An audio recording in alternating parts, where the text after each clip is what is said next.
안녕하세요. 주식시장에 영향을 미치는 매크로 변수에 대해서 알아보는 시간, 진행자의 황윤기입니다.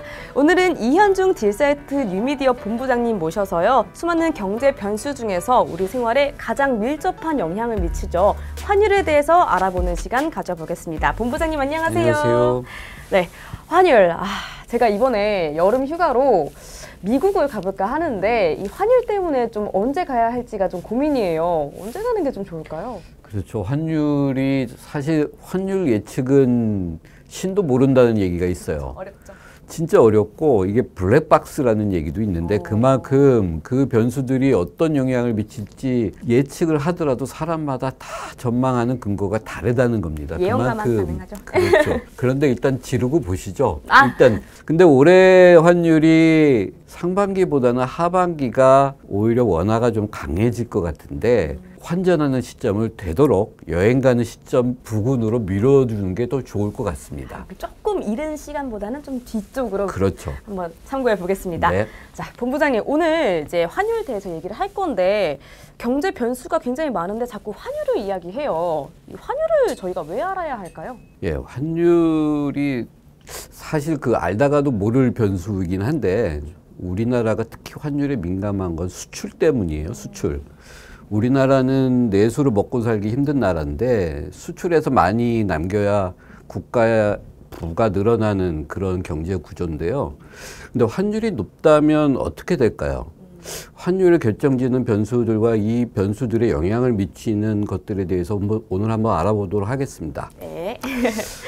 환율은 경제 전반의 흐름과 국민 소득에 절대적인 영향을 미치는 경제 변수인데요. 혹시 소규모 개방 경제라는 말 들어보셨나요? 이 소규모라는 게 말의 의미가 내수를 말하는 건데 우리나라는 사실 경제 구조 자체가 내수로 먹고 살기가 무지무지 어려운 나라입니다. 미국이나 중국, 우리하고 가까운 일본만 해도 인구가 엄청납니다. 인구가 많다는 거는 그만큼 국내에서 소비하는 수요가 크다는 건데 국민의 부의 수준이 높아서 엄청난 구매력을 가지고 있다는 거기도 하고요. 1차적으로 인구가 많아야 내수 수요가 큽니다. 머릿수가 많아야죠. 그렇죠. 보통 내수로 경제가 돌아가려고 하면 일반적으로 경제학에서는 인구 1억 명 정도로 생각을 하는데요. 우리나라가 1억 명이 안 되고 또 국토 면적도 좁은 데다가 남북으로 분단되어 있고 아마 남한 인구만 하면 지난해 한 5,100만 명 정도? 거기다가 지금 이제 저출산의 고령화까지 고려한다면 우리나라 인구가 점점 줄어들 수밖에 없는 그런 구조에 있습니다. 내수로 택도 없는 거죠. 그렇죠. 내수가 취약하다면 먹고 살기 위해서 결국은 해외 시장으로 나갈 수밖에 없는데요. 그래서 우리나라는 6.25 한국전쟁 이후에 수출 산업에 국가의 역량을 모두 집중을 합니다. 우리나라 대표하는 기업 누구나 잘 아는 삼성전자 대표적으로 우리나라 수출 기업입니다. 물론 한국전쟁 이후에 처음에는 전쟁의 폐해 속에서 산업이라고 할 만한 것들이 거의 없었어요. 그렇기 때문에 별로 자본도 필요하지 않고 기술도 낮은 수준 정도인 내수 산업을 위주로 우리나라가 산업화를 초기에 시작을 했고요. 그러다가 해외 원조에 의존하던 색필품 산업이 국내 기술로 생산이 되고 나서 기술을 키우는데 우리나라가 역량을 집중합니다. 이런 기술을 필요한 기업들이 중후장대 산업이라고 하는 곳들인데요. 제조업이 대부분 이런 쪽에 있습니다. 바로 철강, 화학, 자동차 같은 산업인데요. 이런 산업은 우리보다 산업화를 앞서간 유럽이나 미국, 일본까지도 선진국을 가기 위해서 반드시 필요한 길입니다. 우리도 이 길을 따라간 거죠. 그런데 이런 산업은 특징이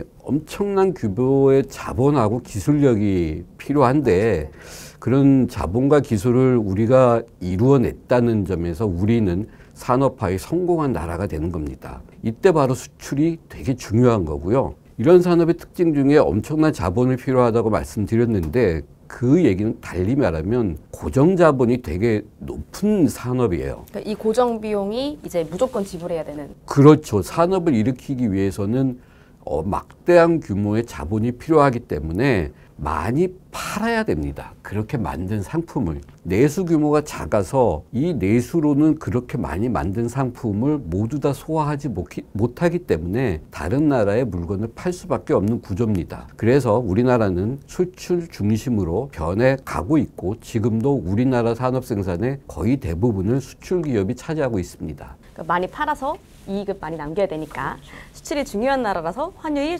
중요하다.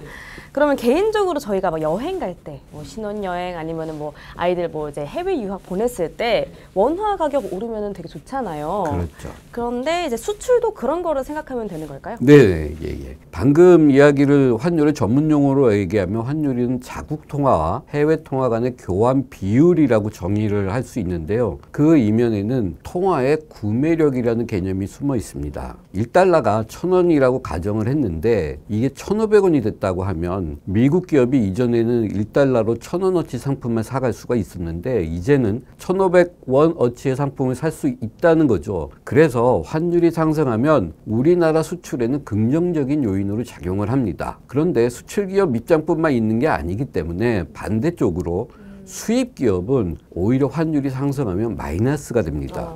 다 좋지는 않네요. 그렇죠. 구매력이라는 측면에서 본다면 환율 상승이라는 거는 달러화에 대한 원화의 구매력이 떨어진다는 건데 더 많은 돈을 줘야 물건을 사올 수 있다는 거예요. 환율 상승, 원화 가치 하락, 국내 수입되는 물가의 상승 이런 구조로 엮여 있는 거죠. 자, 여기서 그러면 인플레이션이라는 용어가 나오는데요. 지난해 전 세계 경제가 인플레이션에 아주 몸살을 앓았는데요. 그거는 올해도 지금 계속 진행형인 경제적 문제가 되고 있습니다. 달러화가 원화에 대해서 환율이 1,500원대까지 지난해 올라가면서 즉 원화 가치가 엄청나게 떨어지면서 우리나라 수입에서 해외 원자재 가격이 크게 올라서 국내 물가도 지난해 엄청나게 국내 경제에 부담으로 작용하고 있는 상황입니다. 월급 빼고 다 올랐던 예. 상황. 그러면은 금리는 FOMC가 정해주잖아요. 네. 그럼 환율은 누가 정해주는 거예요? 그렇죠. 환율은 외환이 거래되는 시장을 외환시장으로 하는데 이 시장의 외환에 대한 수요와 공급에 의해서 결정이 됩니다. 여기까지는 경제에 관심을 둔 일반인도 모두 아는 상식인데 좀 더 자세히 들여다보면 우리나라 같은 경우에는 소규모 개방경제라고 아까 제가 말씀을 드렸는데요. 그 국민정책의 국민소득 개정에서 경상개정과 자본개정이라는 부분이 외화의 유입과 유출과 관련돼서 살펴보아야 될 항목입니다. 즉 수출을 통해서 해외에서 벌어들인 달러화가 수입으로 해외에서 빠져나간 달러 간의 차이가 무역 수지라고 하는 항목인데요. 혹시 경상수지라는 말 들어보셨을 것 같은데 근데 정확히는 좀 어려운 것 같아요. 그렇죠. 경상개정, 자본개정. 예, 그 경상자본, 그러니까 무역수지를 포함한 무역 외거래, 이전거래 이 세 가지 항목을 합쳐서 경상수지라고 규정을 합니다. 그러니까 경상수지는 사실 대부분 무역수지가 경상수지 대부분을 차지하고요. 무역수지가 적자가 나면 외환한 수요가 늘어나기 때문에 환율은 상승합니다. 즉 들어오는 달러보다 나가는 달러가 많으니까 당연히 국내 외환 시장에서 달러 공급보다 수요가 많아지고 환율은 상승하게 됩니다. 근데 아까 얘기했듯이 경상거래뿐만 아니라 자본거래도 말씀을 드렸는데요. 자본거래는 국내 주식시장하고 채권시장 여기에서 외국인들이 매매를 하는 거에 따라서 변동이 됩니다. 지금 국내 자본시장은 외국인들한테 거의 개방이 되어 있기 때문에 자본시장을 통해 유입, 유출되는 달러도 상당한 규모에 달하고요. 이 자본 수지가 직접 투자와 포트폴리오 수지로 나누는데 이 부분에 대해서 국내 주식과 채권 시장에서 외국인들이 포트폴리오 투자가 어떻게 변하느냐에 따라 환율이 결정이 됩니다. 그러면은 이 경상개정이랑 자본개정에 영향을 주는 그런 좀 경제 변수들이 어떤 것들이 있을까요? 그렇죠. 이런 얘기가 있어요. 환율은 경제를 비추는 거울이라는 말인데요. 경제 상황을 드러내는 여러 가지 매크로 거시 변수가 있는데 금리, 물가, 재정 적자, 해외 경제 상황 등이 경상과 자본 개정을 통해서 영향을 미치고 있는 거고요. 이게 달러의 수요와 공급에 영향을 미치는 변수로 현실화되면서 환율이 결정되는 구조입니다. 간단하게 설명하면 해외 금리보다 국내 금리가 높으면 자본 수익을 노리고 국내로 들어오는 달러가 많아지고요. 반대로 해외보다 국내 금리가 낮으면 국내에 들어왔던 외국인 자본이 해외로 흘러나가면서 환율은 크게 영향을 받고 물가 또한 여기에 영향을 받을 수밖에 없습니다. 국내 물가가 오르면 국내 원화 가치도 떨어지는데요. 아마 그 외국 화폐에 대해서 원화 가치가 떨어지는 그 결과로 이런 흐름이 나타나는데 아마 극단적으로 하이퍼플레이션이라는 얘기 들어보셨을 텐데 중남미의 문제 국가로 꼽히는 베네수엘라라는 나라가 그런 나라인데 엄청 고생했잖아요. 그렇죠. 아마도 여기가 통화 정책이나 정치를 잘못 운영을 해서 뭐 수천 %의 물가 상승률을 기록하는 나라인데 이런 나라의 화폐 가치는 엄청나게 낮습니다. 저희가 막 거의 휴지 조각 같이 그렇죠. 사과 하나 사는데 이만큼 지폐가 필요하다든지. 네, 네. 이런 걸 포함해서 외국 경제 상황도 환율에 영향을 주는데요. 특히 미국 달러가 지금 절대 권력을 행사하는 기축통화인데요. 지금 글로벌 경제 상태와 관련돼서 미국 달러에 영향을 미치는 여러 가지 변수들을 잘 살펴야 됩니다. 근데 이 미국 달러가 작년에 2022년에는 굉장히 강세여서 굉장히 주변국들이 힘들었잖아요. 네. 2023년은 조금 어떻게 생각하실까요? 달러 환율은 미국을 봐야 하는데요.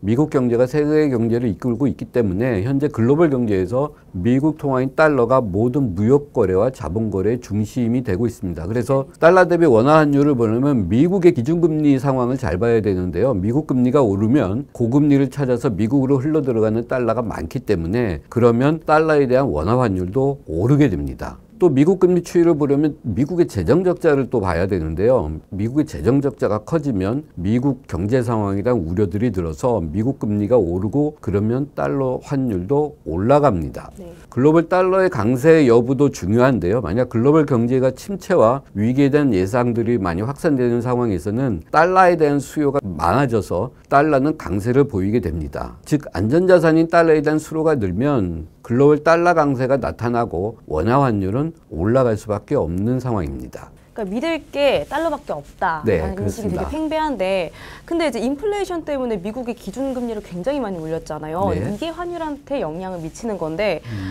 글로벌 인플레이션 흐름이 좀 올해는 좀 어떻게 될지 좀 궁금하기도 하고 내년 환율이 그러면 어떻게 영향을 받을지 그게 제일 관건인 것 같거든요. 네, 그렇습니다. 지금 이제 전반적으로 올해 세계 경제를 전망하는데 미국 인플레이션과 정책금리 추이가 여전히 막강한 영향력을 미치고 있고요. 지난해 미국 소비자 물가는 9%대까지 올라갔습니다. 많이 이게 1970년대 오일 쇼크라고 들어보셨는데 그 이후로 최고치입니다. 지난해 연말쯤 7% 정도까지 내려서서 정점은 지나지 않았냐 하는 전망들이 조심스럽게 나오곤 있는데요. 그래도 여전히 미국 물가가 미국 연방준비은행, 즉 미국 중앙은행이 관리 범위 목표라고 설정한 타겟까지 내려가기에는 갈 길이 아주 멉니다. 그렇기 때문에 미국도 올해 정책 금리를 계속 올리는 그런 쪽으로 계속 갈 거고요. 일부학에서 미국이 정책 금리를 내릴 수 있지 않을까 연말 정도의 조심스러운 예측이긴 한데 그거는 좀 봐야 될 것 같습니다. 그래서 최악만 지났다. 그렇죠. 최악은 지났다. 그 정도인 것 같고요. 금리가 어느 정도 고점을 찍었다는 인식은 지금은 확산되고 있는 상황이고요.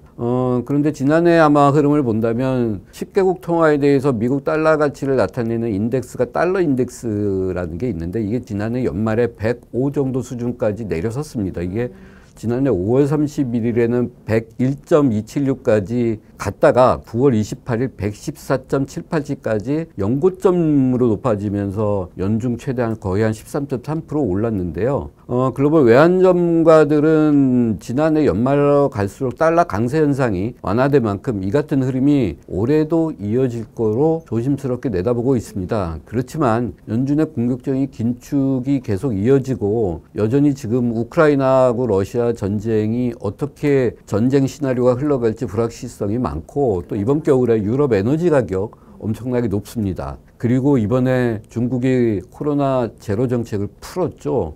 이 지금 코로나 변이가 어떤 방향으로 흘러갈지 이것도 되게 불확실한 상황입니다. 언제 끝날지 참 모르겠어요. 그러니까요. 이렇게 불확실한 상황이 많은 만큼 달러 약세가 폭이 그렇게 크지는 않을 것이라는 전망이 우세합니다. 한 투자은행 외환 전문가는 소비나 고용, 부동산 등 모두 부정적인 흐름을 보이고 있어서 매크로 부분은 침체 방향으로 가겠는데 그게 완만한 하강 속도로 그리면서 경제는 연착륙에 도달할 거로 전망하고 있는데요. 이런 매크로 흐름 속에서 기준금리 또한 올해 후반기 정도 되면 낮아질 수 있지 않을까. 물가도 그러면 완만한 하락 쪽으로 방향을 틀면서 달러 약세 압력이 조금은 커질 것이라고 보고 있습니다. 그러니까 올해 한 하반기까지만 조금 버텨봐라. 예. 하반기까지 한번 기대를 해보면 어떨까? 네, 그렇습니다. 그러면은 이제 국내 원달러 환율 좀 궁금한데 네. 제가 이제 듣기로는 전문가들이 예상했을 때는 상반기는 좀 높고 하반기는 여전히 이렇게 낮아질 것이다 다시 예. 이렇게 예상을 한다고 해요. 요거를 어떻게 생각하시는지 좀 설명을 듣고 싶거든요. 예, 먼저 지난해 달러에 대한 원화 환율이 미국 기준금리가 긴축 기조가 계속 이어지면서 지난 9월 28일 기준으로 1,439.9원까지 올라갔습니다. 거의 뭐 1,500원대 환율이라고 얘기가 됐었는데요. 그러나 한 10월 이후에는 점차 좀 안정을 찾아가면서 내려섰는데 한미금리 역전폭이 커질 경우에 다시 불안한 모습이 나타날 개연성은 충분히 있습니다. 그래서 올해도 국내 원달러 환율에 영향을 미치는 가장 중요한 변수는 매크로입니다. 인플레이션과 경기 침체 정도에 따라서 미국의 정책금리나 국내 정책금리 인상폭이 결정되고요. 만약 생각했던 것보다 인플레이션이 낮아지는 정도가 그렇게 크지 않다면 달러에 대한 원화 환율도 저점을 크게 낮추기는 어려울 것으로 보입니다. 결국 종합해 보면 대략적으로 내년 연평균 원달러 환율 한 1,320원에서 1,360원 선 정도가 되지 않을까 관측이 됐는데요. 국내에서 금융을 가장 잘 보는 한국금융연구원이 있는데요. 올해 연평균 원달러 환율 1,360원으로 제시했습니다. 연준의 금리 인상 사이클이 종료가 되고 유럽 중앙은행이 긴축으로 전환되는 등 달러 강세가 점진적으로 완화될 것으로 봤습니다. 다만 지금의 높은 환율 수준에 따른 기저효과 때문에 원달러 환율이 2022년 지난해보다 높은 한 1,360원 정도 수준으로 예상을 했습니다.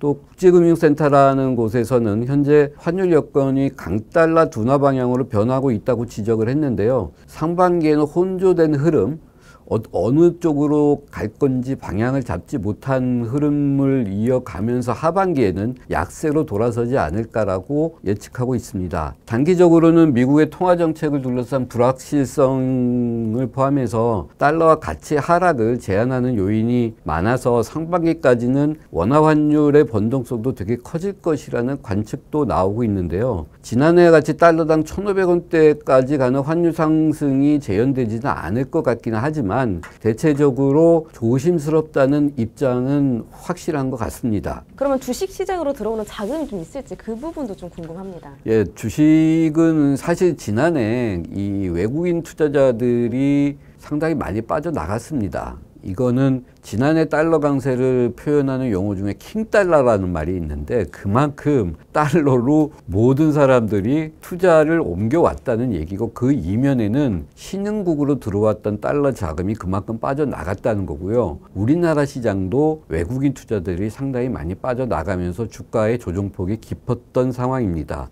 그러면 올해 지난해 1,500원까지 갔던 환율이 한 1,400원이나 1,200원대에서 안정적인 흐름을 보이고 변동폭이 완화된다면 이렇게 빠져나갔던 외국인들이 국내로 컴백하기를 기대해 볼 수도 있는데요. 물론 올해 여러 가지 해외 IB들의 보고서를 보면 신흥국 증시를 되게 낙관적으로 보는 분위기도 분명히 있습니다.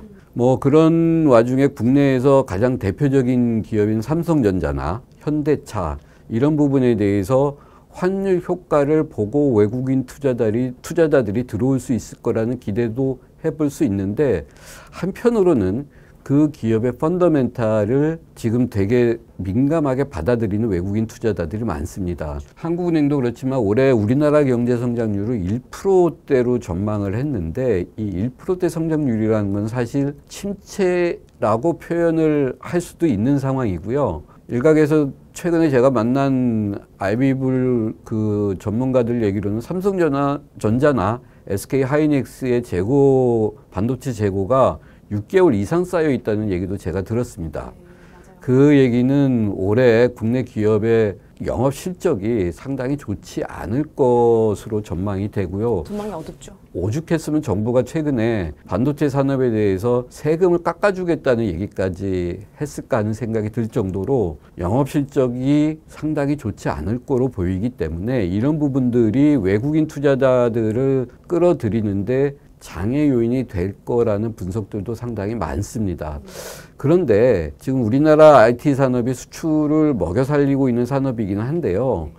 지난해, 지지난해 미래 성장 산업으로 각광을 받았던 2차 전지 이런 쪽으로는 여전히 산업 전망이 밝게 보는 전망들이 많아서 LG 에너지 솔루션이나 그런 기업들에 대해서는 여전히 외국인들도 긍정적인 시각을 유지하고 있습니다. 앞으로 성장이 유망한 업종에 대해서는 환율이 안정적인 흐름에 들어간다면 외국인들도 매수의 우선순위를 두는 종목군이 되지 않을까 조심스럽게 전망을 해봅니다. 네, 그러니까 마냥 희망적이지는 않다. 그래도 좀 눈여겨볼 만한 종목은 역시나 2차 전지다. 네. LG 에너지 솔루션이라든지 이렇게 말씀 주셨습니다. 네, 오늘 매크로 변수 짚어보는 시간 2023년 첫 주제로는 환율 말씀드렸는데요. 오늘 이현준 대표님 모셨습니다. 정말 너무 감사드렸고요. 미국이 뭐 금리 인상 그리고 러시아 우크라이나 전쟁 굉장히 뭐 변수가 많은 요즘 시장이지만 그래도 투자에 좀 도움이 되는 시간이었으면 좋겠습니다.